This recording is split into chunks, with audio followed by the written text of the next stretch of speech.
sound of crystal shattering against black marble cuts through the ballroom. Then comes the laugh. Coarse. Arrogant. The sound of a rival don who believes he owns the room.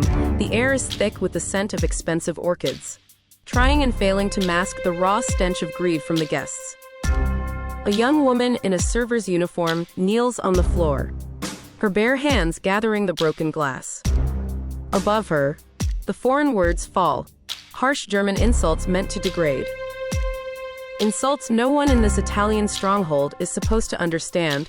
Across the hall, Dante Medici watches. He stands perfectly still, wrapped in his signature scent of ancient cedar, library leather, and cold smoke.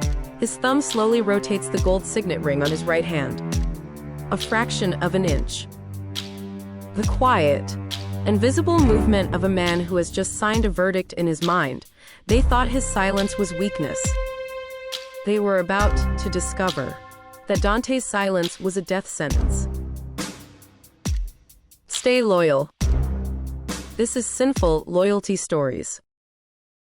The Palazzo Medici was not built to host parties. It was built to project absolute dominance. Tonight, the Great Hall is a theater of wealth, draped in heavy midnight velvet and illuminated by crystal chandeliers that have witnessed 3 centuries of whispered treasons. The air is suffocatingly sweet.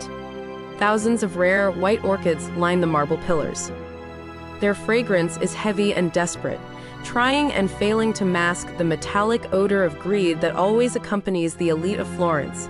It is the annual Syndicate Gala, a necessary performance. Below the mezzanine, the room is a sea of tailored tuxedos and silk dresses that cost more than a human life.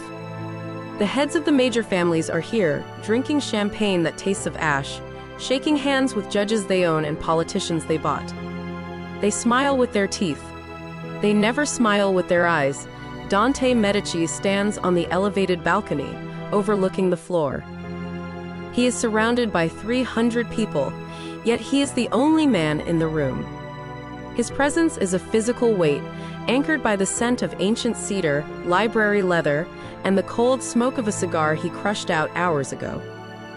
He wears a charcoal suit that absorbs the light rather than reflecting it. He does not hold a glass. He does not lean against the railing. He simply exists, a dark monolith in a room full of peacocks. His right hand rests on the cold stone balustrade. His thumb finds the gold signet ring on his 4th finger, tracing the smooth, worn crest of the Medici family. A slow, deliberate rotation. From this height, the anatomy of power is laid bare. He watches the guests, but his focus lingers on the shadows moving between them. The servers. They are dressed in immaculate black and white, carrying silver trays of caviar and crystal flutes of Prosecco. They glide through the crowd like ghosts. To the men and women laughing below, these servers do not exist. They are pieces of moving furniture. They are invisible. Dante knows the danger of invisible things. The men below him have grown fat on their own arrogance, believing that power only resides in the people who speak the loudest. Dante knows that true power often belongs to the one who sweeps the floor, the one who pours the wine, the one who listens when everyone else is shouting. His gaze sweeps over a cluster of men near the grand fireplace. Don Aldo Keller, a man who controls the trafficking routes along the Swiss-Italian border. Keller is loud. His laughter booms over the string quartet playing in the corner. He is surrounded by his 3 sons, young men in expensive suits trying to mimic their father's crude bravado. Dante's jaw tightens. He looks away. He cannot look at the sons. He cannot look at the patriarchs clapping their heirs on the back. Every time he sees a father look at a son with pride, the ghost of a 4-year-old boy tugs at the hem of Dante's soul. Marco, the grief is not a sharp knife anymore. It is a rusted blade left permanently between his ribs. 2 years have passed since the fever took his only heir. 2 years since the Medici Empire became a kingdom without a prince. The silence of Marco's empty bedroom still rings in Dante's ears louder than the orchestra playing in the hall. He shifts his weight, drawing in a slow, measured breath. The air of Florence always feels too thin when he remembers his son. The men below are building dynasties. Dante is merely guarding a tomb. He watches as Romano introduces his newly married daughter to the crowd. The girl is radiant, a picture of continuity and future alliances. Dante rotates his ring again. He feels a profound, hollow exhaustion. He could order every door in this palazzo locked. He could signal his men, waiting in the shadows of the arches, to turn this gala into a graveyard. He has the men. He has the weapons. He has the absolute, terrifying authority to do it. But violence without purpose is the mark of a weak man. And Dante Medici is not weak. He is merely waiting. He descends the grand marble staircase. The movement is fluid, unhurried. As his leather shoes hit the final step, the crowd naturally parts. It is the instinct of prey moving out of the path of a predator. Conversations dip in volume as he passes. He offers small, imperceptible nods. He moves toward the bar, navigating the room like a ghost ship through a fog. That is when the shift happens. The subtle change in the atmospheric pressure. It starts near the East Wing, where Don Keller and his associates have established their territory. Keller's voice rises above the music. It is the tone of a man asserting dominance through cruelty. Dante stops. He stands beside a marble pillar, half hidden in the shadows, his face an unreadable mask of cold stone. A server is kneeling on the floor near Keller's polished shoes. The remnants of a shattered crystal glass are scattered across the black marble. The server is a young woman. Her dark hair is pulled back in a severe knot. Her hands are bare, carefully picking up the sharp, jagged pieces of glass. Keller looks down at her. His face is flushed with alcohol. He opens his mouth, and the words that come out are not Italian. They are harsh, guttural German. Sentences dripping with disdain, designed to humiliate a woman he assumes is nothing more than uneducated labor. He calls her clumsy. He questions her intelligence. He compares her to an animal. The men around Keller laugh. The sound is thick and deeply offensive. They revel in the joke, secure in the knowledge that no one will understand the cruel dialect they are using. The young woman on the floor does not look up. She continues to gather the glass, her movements precise. Dante studies the scene with cold detachment. He notices the way the woman's hands do not shake. He notices the deliberate rhythm of her breathing, and most importantly, he notices the slight tightening of her jaw when Keller delivers his most vile insult. She understood him. Dante's thumb stops rotating the gold ring. The silence inside his mind sharpens to a razor edge. Keller has no idea that the woman cleaning his mess is not deaf, not ignorant, and certainly not defenseless. The music in the great hall plays on. A waltz, 3/4 time, precise, elegant. It is a sharp, mocking contrast to the ugliness unfolding near the East Wing pillar. Don Keller is not a man who knows when to stop. Power to men like him is a muscle that must be flexed constantly, publicly, lest people forget it exists. He leans down, his heavy, flushed face hovering just inches above the server's bowed head. The smell of expensive scotch and cheap arrogance rolls off him in waves. He switches dialects.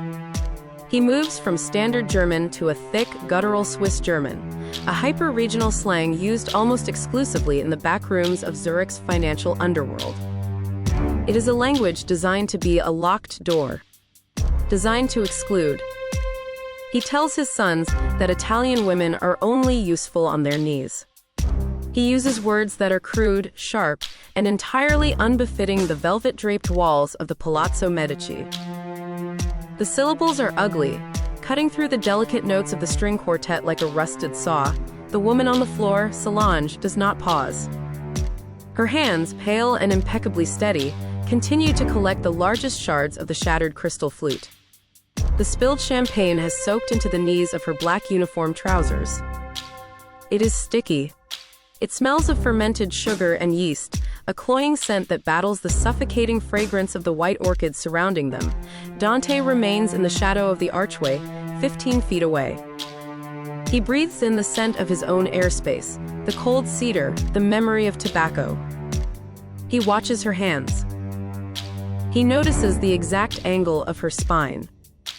A woman who is truly broken, a woman who is genuinely terrified, curls inward.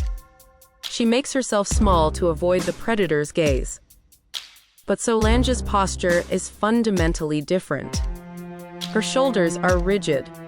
Her back is perfectly straight, a line of unbroken tension. She is not bowing to Keller in submission. She is merely completing a task. One of Keller's sons, a young man eager to earn his father's cruel approval, steps forward. The polished toe of his Oxford shoe deliberately nudges a jagged piece of glass closer to Solange's bare fingers. "Clean it properly," the son sneers, mangling the Italian translation before immediately reverting to his native German. "Or we will have the Don deduct the cost of the glass from whatever pathetic wage you earn." Solange reaches for the shard. The edge is sharper than she anticipates. A thin, bright line of crimson blooms across the pad of her index finger. A single drop of blood falls, mixing with the golden champagne on the black marble. From his vantage point in the shadows, Dante feels the air in his lungs turn to ice. The muscles in his jaw lock. The gold signet ring on his finger feels suddenly heavy, a lead weight pulling at his formidable restraint. Any other Don would step forward. Any other man with a fragile ego would protect his territory, if only to remind Keller exactly whose floor he is standing on. To bleed a servant in the Medici estate without permission is an insult to the crest itself. It is a violation of the unspoken laws of hospitality. A shadow shifts to Dante's left. Luca, his second-in-command and chief investigator, materializes from the crowd. Luca's eyes are fixed on the scene unfolding by the pillar. His hand drifts by pure violent instinct toward the inside of his tailored jacket where the cold steel of his weapon rests. Dante does not turn his head. He shifts his weight, a microscopic movement, and drops his right hand flat to his side. It is a silent command. Luca freezes. The tension radiating from his Don is palpable, a physical force that makes the hairs on the back of Luca's neck stand up. Why is the Don allowing this? It is the question beginning to ripple through the quietest corners of the room. They wait for the executioner's axe to fall. They wait for the roaring defense of Medici pride. It does not come. Dante watches Solange press her thumb against the cut. She does not gasp. She does not look up at the men tormenting her. She simply absorbs the pain. She pulls a thick white cloth napkin from her apron, wraps the broken glass and her bleeding finger together, and rises gracefully to her feet. She is not tall, but the way she holds herself makes her take up space. Her uniform fits her like armor. Her dark hair, tightly bound in a severe knot at the nape of her neck, reveals the sharp, elegant lines of her jaw. Keller snorts. He makes a final, devastating joke in German. A joke about her silence. A joke about how the poor are just cattle, waiting to be directed by their betters. Solange picks up her silver tray. She turns to face Keller. For a fraction of a second, she lifts her eyes. They are dark. Endless. The color of black coffee and suppressed fire. She looks directly into Keller's flushed, laughing face. The look she gives him is not one of fear. It is a promise. It is the cold, calculated look of a woman cataloging the features of a face she fully intends to ruin. Then, she drops her gaze. She turns, the tray perfectly balanced in her uninjured hand, and begins the long walk toward the kitchen doors. Keller goes back to his drink, entirely oblivious.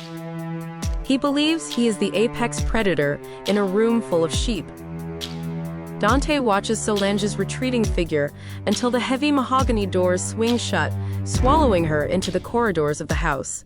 He slowly brings his right hand up, rubbing the pad of his thumb over the smooth gold crest of his ring. The guests think Dante's silence is a sign of diplomatic tolerance. They do not know what Dante knows. They do not know that Solange is not just a server. They do not know where Dante found her 3 years ago. And most dangerously, Keller does not know the truth.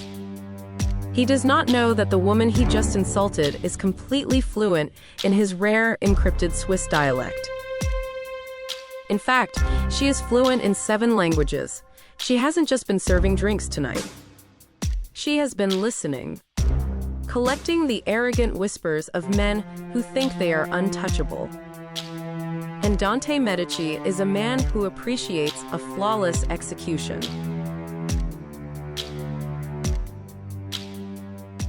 The heavy oak doors of the West Wing close behind Dante, severing the delicate notes of the waltz and the suffocating scent of the orchids. Here, in the private arteries of the Palazzo Medici, the air changes. It becomes heavy, anchored by the scent of lemon oil on ancient wood and the metallic tang of absolute security. The silence in these corridors is not empty. It is the silence of a fortress holding its breath. Dante walks toward his study. He does not look back. He knows Luca is standing guard at the threshold of the public wing, ensuring that the revelry of the gala does not bleed into the dawn's sanctuary. He enters the study. The room is submerged in the amber glow of a single desk lamp. The walls are lined with leather-bound volumes that have survived wars, plagues, and the rise and fall of lesser empires. The air carries his signature scent, aged cedar, the leather of the high-backed chairs, and the ghost of cold smoke. Dante walks to a crystal decanter resting on a silver tray. He pours 2 fingers of amber liquid into a heavy glass. He does not drink it. He simply sets it on the edge of his mahogany desk and waits. He rotates the gold signet ring on his finger. Once, twice. 5 minutes later, the brass handle of the study door turns. There is no knock. Only a handful of people in the world are permitted to enter this room without knocking, and the woman in the server's uniform is one of them. Solange steps inside. The heavy door clicks shut behind her, sealing them in. She does not look like a servant anymore. Stripped of the ballroom's oppressive context, her posture shifts. The rigid compliance vanishes, replaced by the predatory stillness of a professional intelligence operative. She walks toward the desk. Her black trousers are still stained with Keller's spilled champagne, the fabric clinging uncomfortably to her knees. She holds her right hand slightly elevated. A clean white linen napkin is tightly bound around her index finger. A small dark red stain has blossomed through the fabric. Dante looks at the blood. His expression remains carved from stone, but the temperature in the room seems to drop by several degrees. "Sit," he says. His voice is a low rumble, devoid of its public edge, carrying only the weight of an anchor dropping in dark water. Solange takes the leather chair opposite him. She reaches out with her uninjured hand and takes the glass of amber liquid he poured. She takes a slow, measured sip. The liquor burns, grounding her. Dante watches her. The contrast between the woman sitting in his study and the trembling server Keller imagined is absolute. He remembers the night he found her, 3 years ago.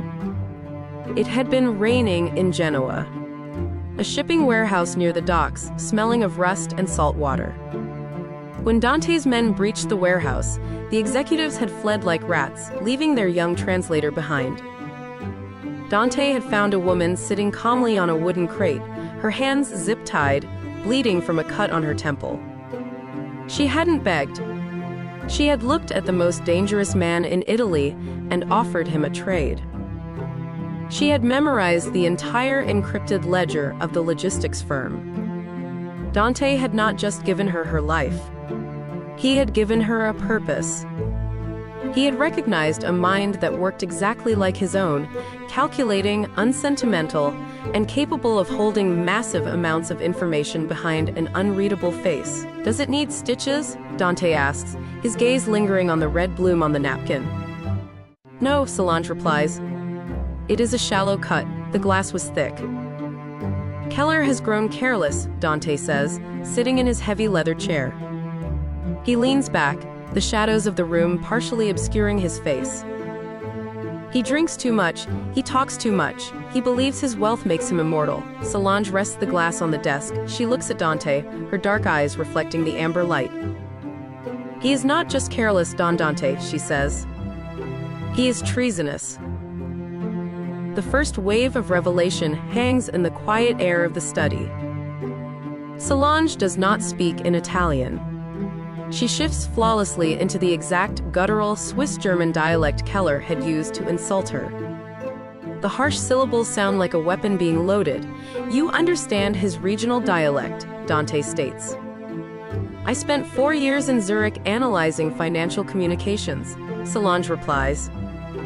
"His dialect is specific to the underground trading rings. He uses it because he assumes no one has the education to follow it." "A fatal assumption," Dante murmurs. "Keller is bypassing the Medici tax," she says.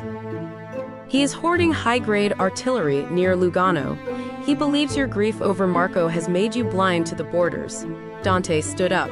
He walks to the large window overlooking the manicured gardens. "Keller believes power is loud," Dante says, his back to the room. "He believes power is making a woman kneel. He does not understand the architecture of this world." Dante turns to face Solange. "Keller will leave Florence tonight believing he has won. He will drive back to his mountains. And when he arrives, he will find nothing but ash." Dante reaches across the desk. He gently nudges her glass of liquor closer to her. "Finish your drink, Solange. The gala is almost over. And tomorrow, you will no longer wear that uniform." The grand foyer of the Palazzo Medici is a cavern of white marble and arched ceilings, designed specifically to make a man feel small before he steps out into the Florentine night. It is shortly after midnight. The waltz in the Great Hall has faded into a slow, melancholic adagio. The gala is bleeding out. The most powerful men in Italy are gathering their cashmere overcoats and silk scarves, their voices echoing off the stone walls as they prepare to return to their respective empires. The air near the heavy entrance doors smells of damp wool, rain on cobblestones, and the exhaust of idling armored vehicles waiting in the courtyard. Don Aldo Keller stands near the center of the foyer, a mountain of a man wrapped in an unnecessarily thick fur-collared coat. He is laughing. His 3 sons stand around him like a pack of arrogant wolves, their faces flushed with expensive wine and the thrill of undetected treason. They do not notice the shift in the room's atmospheric pressure until it is too late. The murmurs of the departing guests begin to die, one by one, like candles being snuffed out in a draft. The silence spreads until the only sound left is the heavy ticking of an antique grandfather clock. Dante Medici is walking toward him. He does not hurry. His pace is the slow, deliberate march of a glacier. 2 paces behind him walks Luca, and beside Luca, stepping in perfect rhythm, is Solange. "Leaving us so soon, Aldo?" Dante's voice rolls across the marble floor. It is a low, resonating hum. Dante stops exactly 10 feet away. It is the precise distance required to draw a weapon without being intercepted. "The mountains," Dante repeats, tasting the word. He slowly rotates the gold signet ring on his right hand. A beautiful drive, especially near the Lugano border. The roads near the Eastern Ridge storage facilities can be treacherous in the rain, however. Keller freezes. The forced smile dies on his face. The color drains from his flushed cheeks, leaving a sickly pale gray in its wake. Lugano. The Eastern Ridge. The exact location of the stolen artillery. I am not sure I understand, Dante. Keller says. His voice has lost its boom. It sounds thin, stretched over a wire of sudden, paralyzing fear. We do not operate near the Eastern Ridge. Dante looks at him. The depth of the Don's silence in that moment is absolute. It is the weight of a storm about to break over a field of dry wheat. My German has always been somewhat lacking. Dante says quietly, the nuances of your regional dialects escape me. So, I brought my translator to ensure absolute clarity before you begin your long journey. Dante steps slightly to the side. Solange moves forward, stepping smoothly into the space Dante just vacated. The light catches the sharp, aristocratic lines of her jaw. She looks directly into Keller's eyes, her gaze as cold and deep as a frozen lake. The men in the foyer hold their breath. They are witnessing an execution. Though no weapons have been drawn, Solange opens her mouth. When she speaks, she does not use Italian. She uses the exact guttural Swiss-German dialect Keller had weaponized against her an hour ago. The archaic, brutal slang of the northern cantons. But she does not speak it like a thug in a back room. She speaks it with a chilling, flawless fluency that strips Keller of his only perceived advantage. You told your sons that Italian women are only useful on their knees. Solange says, her voice perfectly level, devoid of anger. You said the poor are cattle, waiting to be directed. And then, you directed your son to secure the northern route by midnight. You confirmed the transfer of 12 crates of high-grade munitions to the Lugano facility. Bypassing the Medici tax, Keller takes a step back, physically recoiling as if he has been struck. His sons are paralyzed, their eyes wide with terror as they look at the woman they thought was invisible. Solange does not stop. She peels back the layers of Keller's hubris, piece by agonizing piece. You also stated that by tomorrow morning, Florence would have a new king. She continues, shifting effortlessly into Italian. You called Don Medici a toothless lion. Blinded by the grief of his dead son, a collective, barely audible gasp ripples through the onlookers. To insult Dante Medici is a death wish. To invoke the name of his dead son is a guarantee of a closed casket. Solange lifts her right hand. She looks at the dried blood on her bandaged finger, then looks back at Keller. You bled me on this floor because you thought I was deaf and ignorant, she says, her voice dropping to a whisper. You assumed I was a servant. I am the chief of intelligence for the Medici family. And you, Don Keller, are a loud, foolish man who just confessed to a coup in the center of your enemy's fortress. The silence that follows her words is a physical entity. It presses against the chest. It chokes the air out of the room. Keller opens his mouth to speak, to deny, to beg. No sound comes out. The architecture of his entire life is collapsing around him. He looks at Dante, seeking mercy in the eyes of a man who has none left to give. Dante stands perfectly still, his face carved from shadow and stone. He absorbs the sheer terror radiating from the Swiss dawn. He watches the arrogance rot away, leaving only a pathetic, trembling shell. The storm has broken, and Keller has nowhere to run. The antique grandfather clock in the shadows of the grand foyer ticks. Each heavy, mechanical strike sounds like a rusted nail being driven into thick wood. Don Keller is breathing rapidly. The sour, sharp scent of his fear, a metallic tang of old alcohol and sudden, paralyzing panic, cuts through the damp wool of his expensive overcoat. He looks at his 3 sons. They are no longer arrogant wolves, standing over a bleeding maid. They are cornered prey, their eyes darting wildly toward the heavy iron-wrought doors that offer an escape they will never reach. Keller swallows hard. He expects Dante to reach inside his charcoal jacket. He expects Luca to draw the matte black weapon resting beneath his arm.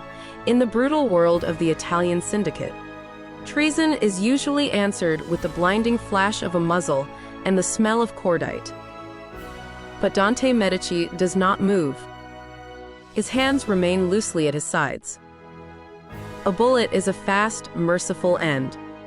It is a release from consequence.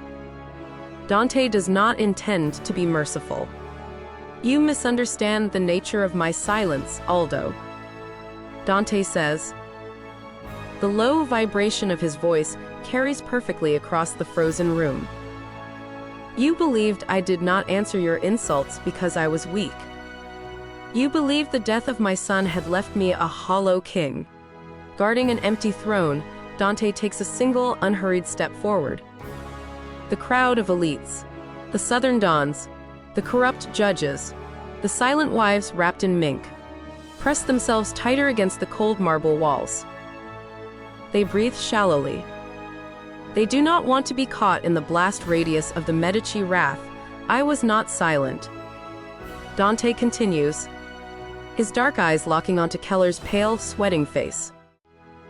I was simply giving you the rope to hang yourself. And you wove it beautifully. Using your own tongue, Keller attempts to speak. His throat works, but the arrogant boom of his voice has been entirely extinguished. Dante, Don Medici, this is a misunderstanding. You would trust a maid over a brother of the syndicate? Dante's jaw tightens.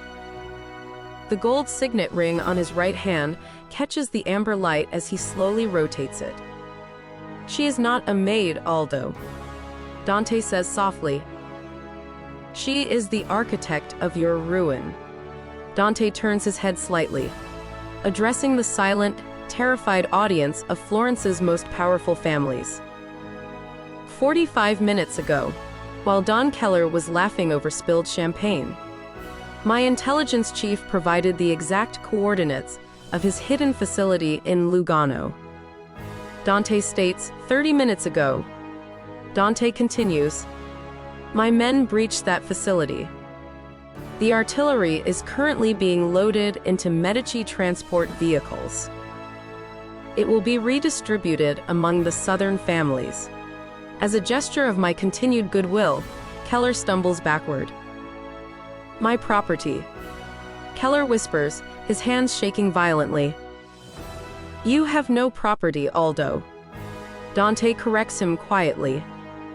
Solange used the encrypted ledgers she memorized to access your offshore holdings in Zurich.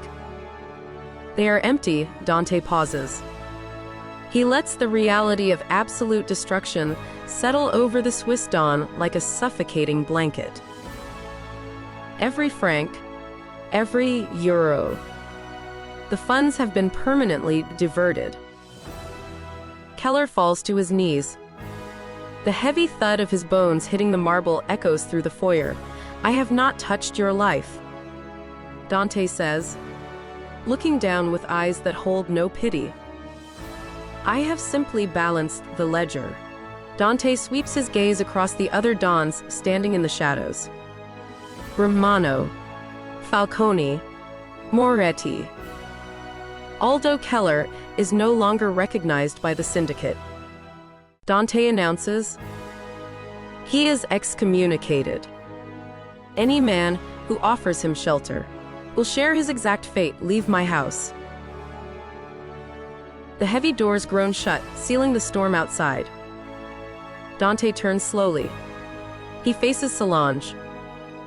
Dante extends his right hand, the hand bearing the heavy gold signet ring. It is a gesture of profound respect. Dante Medici creates the law. Solange raises her uninjured left hand and places it firmly in his.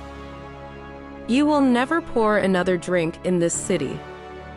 Dante says, you walk through the front doors of this palazzo. You are the voice that hears the whispers in the dark. You are Medici. Solange bows her head slightly. Thank you, Don Dante. The guests move toward the exits in reverent silence. Realizing that the most dangerous weapon in the Medici arsenal is not a gun. It is the woman who listens when men believe they are alone. 3 in the morning. The hour of ghosts and cold ash. The great hall of the Palazzo Medici is entirely empty. The string quartet has long since departed. The suffocating scent of the white orchids is slowly being overpowered by the sharp, sterile smell of bleach and lemon oil. A small crew of silent workers scrubs the black and white marble floor near the east wing pillar. They are washing away the residue of spilled champagne. They are washing away a single drop of dried blood. They are erasing the final physical evidence that Don Aldo Keller ever stood in this room. Upstairs, in the private sanctuary of his study, Dante Medici sits in the heavy leather chair. The amber light from the small lamp casts long, deep shadows across his angular face. The fire in the hearth has died down to a dull, pulsing orange glow. The palazzo is quiet. It is the deep, settled silence of a kingdom that has just watched its king protect the throne without lifting a blade. Dante rests his forearms on the mahogany wood. For 2 years, he had worn his signet ring like a gravestone. When the fever took Marco, Dante believed the world had fundamentally broken. He had retreated into his own mind to survive the crushing weight of his grief. His enemies had looked at those walls and seen a tomb. They had looked at his silence and heard a surrender. They were fools. Dante leans back in the chair, closing his eyes. The world is terrified of the roar. Men like Keller believe that fear is manufactured through loud voices, public cruelty, and the desperate flexing of muscle. They spend their lives shouting into the void, but it is the silence that kills you. True power does not need to announce itself. True power is the woman who kneels on the floor, gathering broken glass, while she quietly memorizes the coordinates of an empire's destruction. True power is the discipline to absorb an insult, to study the anatomy of an enemy's arrogance, and to wait for the exact fraction of a second when the blade will cut the deepest. Loyalty in Dante's world is often a sin. It is given to men who demand it through violence. But the loyalty he witnessed tonight was different. Solange had not handed him Keller's ruin because she was afraid. She had done it because 3 years ago, Dante had looked at a bleeding translator and recognized her worth. He had given her a life.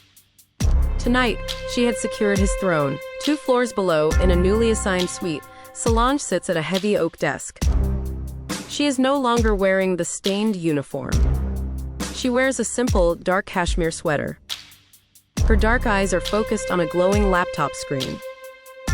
She is already dissecting the encrypted files of the remaining southern dons, fortifying the invisible walls of the Medici Empire.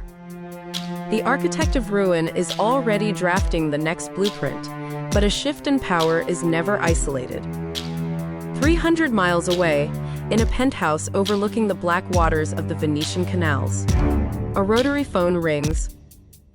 Lorenzo Sforza, the ghost of the northern families, lifts the receiver. Keller is gone, a voice whispers through the static. Medici didn't fire a single shot. A woman did it. Medici elevated her to his inner circle. Sforza exhales a long, thin stream of gray smoke. Medici has made a mistake, Sforza whispers. He has shown the council that he values her. He has given us a target. Find out who this woman is, and find out what it takes to make her bleed. Sforza gently places the receiver back on the cradle. The war did not end in the Palazzo Medici tonight. It simply changed its shape. The enemies of Florence are no longer looking at Dante's empty throne. They are looking at the woman standing beside it. If you believe that silence hides the greatest of strengths. If you know that true power is never loud, but always absolute. Join us. Subscribe to Loyalty. The next chapter of the Medici legacy is closer than you think. Stay loyal. Sinful Loyalty Stories.